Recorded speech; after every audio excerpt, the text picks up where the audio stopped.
I'd like to thank Michael Moody and his group and the Mallee Sustainable Farming Systems group, because they've run these trials here. This one's actually Michael's trial. It's got some of our genetics in it, but it's Michael's group's trials. And then there's 2 trials up there which are funded by Sagat, which are our own trials. So we'll stand in front of this one of Michael's, and we might wander through there later. So I work for Grains Innovation Australia. Tanya said Global Grain Genetics. There's 2 companies. Global Grain Genetics is just the breeding part of Grains Innovation Australia.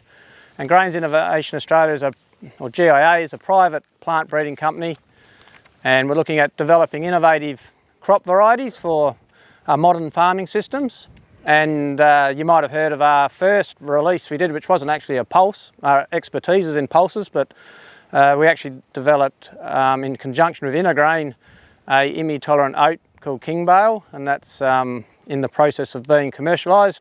And Josh is here, so if you're interested in talking about IMI-tolerant oats, go and see Josh.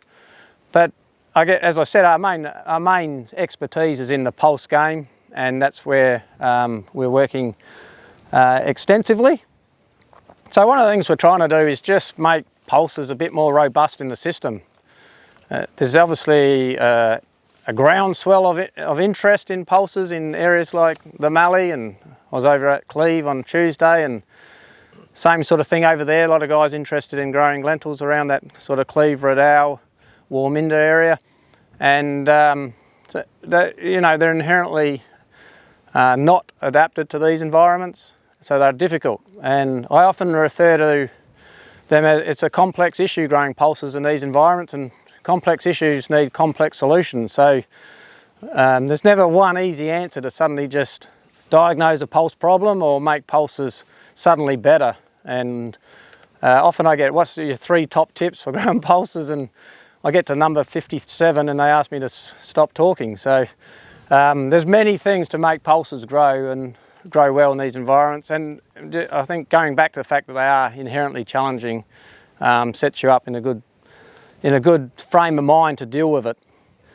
But having said all that, we've come a long way, and it's interesting if you go to a lentil variety trial, for instance, and if we had Nipper which was one of the first varieties we grew in lentils in Australia, it would be about the height of this stunted thing here compared to the modern lentil varieties. So within 20 or so years of breeding lentils, we started in 1994, we've actually come a long way, and you wouldn't grow Nipper in these environments. It's just not big enough and poorly adapted. So we have made the... Thanks, Tanya. Is that all right? So we have improved things, and it gives us a better chance now of getting a profitable pulse crop. So one of the things we're working on is trying to deal with the soil herbicide residues, because that's a big limitation in these environments.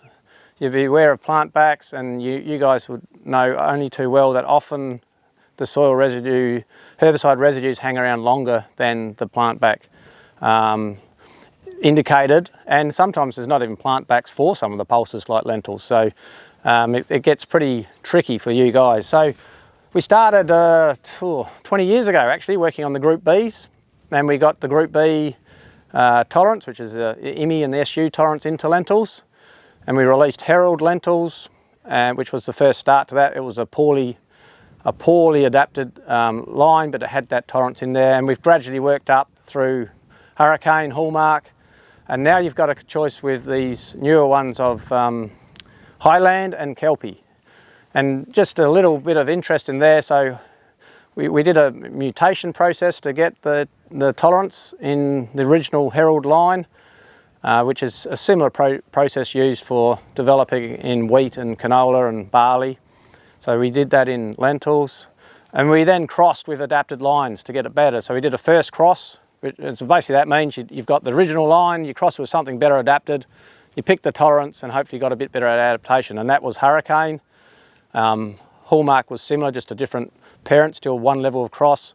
The current varieties, Kelpie and Highland, have had 2 levels of crossing in there, so 2 levels of adapted to the mutant parent. So you expect them to be getting better every time you put something better into them. So that's sort of where we're up to now with that. In GIA we took a different approach, because the original mutation we did in lentils was in a nipper background, short, poor. So we went and took PBA Jumbo, which is the most broadly adapted, highest yielding disease-resistant lentil, and we remutated it to get the tolerance in that. And we're now working with a Jumbo background with the IMI tolerance. And there's a line down there we can show you in a minute, which we're likely to release depending on NVT results this year for next year, based on a Jumbo background. So that was the first step, to try and make them a bit more robust. The second step now has been to try and get some clopyralid or Lontril tolerance in there, because again, Lontril residues have been a bit of an issue. And this is your typical Lontril symptoms, this sort of curling, stunting, horrible looking thing.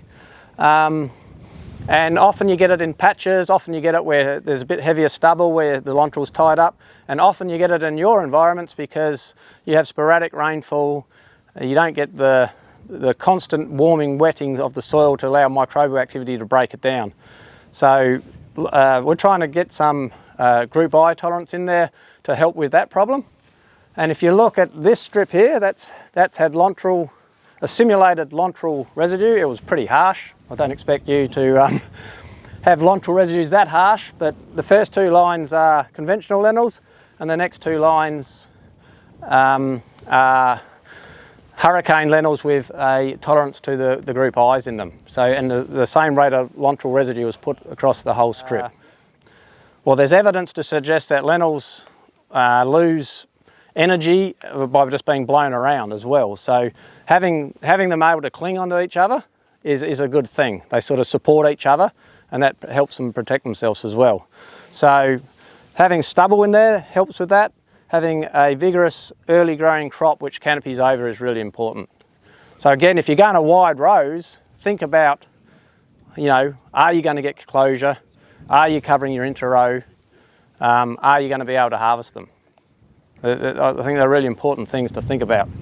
Wide rows might suit your system, but narrow rows might be better for actually growing the crop in your environment. Especially the Casper types, they go really quick.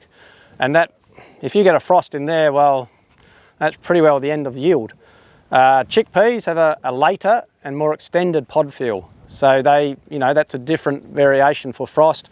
Lentils are sort of in between chickpeas and peas, and they're a little bit extended compared to peas. So peas are a risky proposition for frost because of that narrow window, and we're working with peas and looking at trying to, maybe for your environment, we're better off going back to those more indeterminate peas which set their pods over a range of a longer period of time. I'd be interested in your thoughts on that too. Like people like the Casper types because they stand up, they're erect, and you can whip through them with the harvester. But they do have all those pods just sitting on top, and they all happen pretty well in about a week in your environments. With the peas, we've also, as we mentioned at the other site, we've introduced the SU and the IMI tolerance into them. And it's not necessarily saying you want to spray the IMI tolerance. You definitely can't spray the SU because they're only like a low level of improvement to SU. But we're saying we can put them back into a system which maybe has IMI and SU residues, which hopefully will help you manage your whole system better.